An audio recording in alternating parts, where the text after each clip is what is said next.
All right, welcome to another Freebie Friday from clickfix.io. It's Ken Colwood coming to you from sunny Spain. And today we're going to have a super quick one, and we're going to talk a little bit about how to potentially improve the conversion rates on your forms, and at the very least, how to make a better user experience for people who are coming to give you some of their information.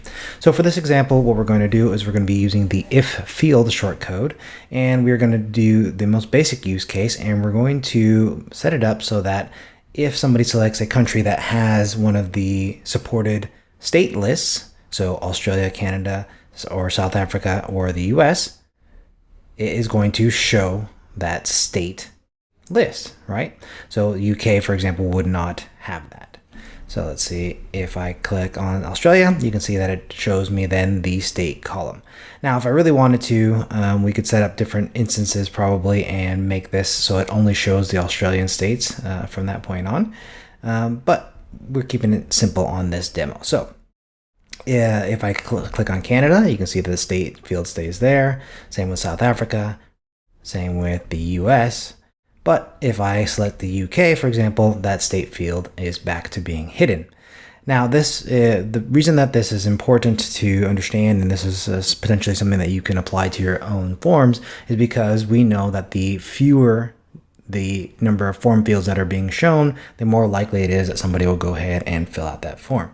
Now, this particular use case, it's also a little bit more comfortable for people who are maybe in a country like the United Kingdom that doesn't actually have any states, or at least not supported on this actual built-in list, that they don't have to feel like they need to click on a list of states and then scroll all the way to the bottom where my state is not listed is mostly held for people, especially if the state is considered to be a mandatory field if you're doing something like shipping, right? So this couldn't be simpler.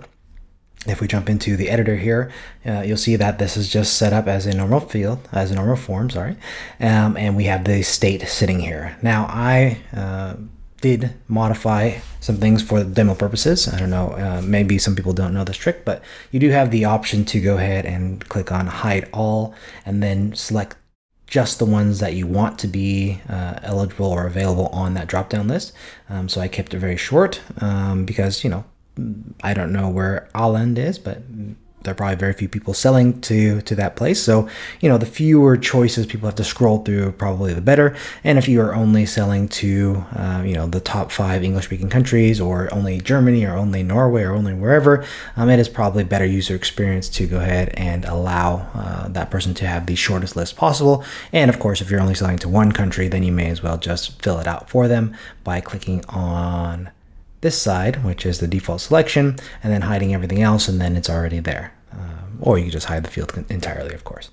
So that is the only modification I did there. All these states are as they normally come, based on which countries are in that built-in list.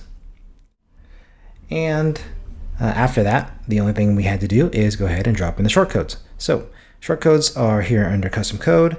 You can see them down here in the country section here. And it's very simple. If the country field is not the United States, Australia, Canada, or South Africa, fill field state with my state is not listed, and then hide the field, the state field. Right? That's all we have to do. And we just close off that if field shortcode, and that's it. It's as simple as that. Click on publish. Wait for that to publish, and it'll be done. Now, this is just a quick demo of how to do it for the state, but you can imagine that if we go here to the docs, we have a couple of other examples. This same type of tactic can be used in a variety of different ways. It can be used to hide a confirm email, for example. Confirm email field. If the email field is not blank, then show the confirm email. Right? So you just hide it at the beginning, and if the email isn't blank, then you go ahead and show that field. This is one we just did with the states. You can also do mathematical calculations with the if field.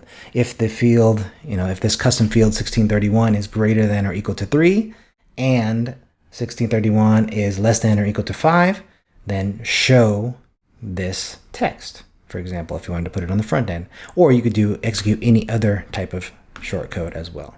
And you can also nest a bunch of different things, and you can get really fancy with this, and you can have some really amazing both front end where you maybe display some text, as well as back end where you actually change and manipulate the different elements or columns or blocks or whatever on the actual page based on the value of a field.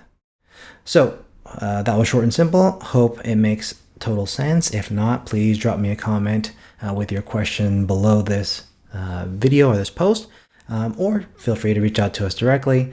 And you can always visit the website and schedule a call with one of our experts if you'd like to have help with your particular project. That's it for me. We'll see you again next week.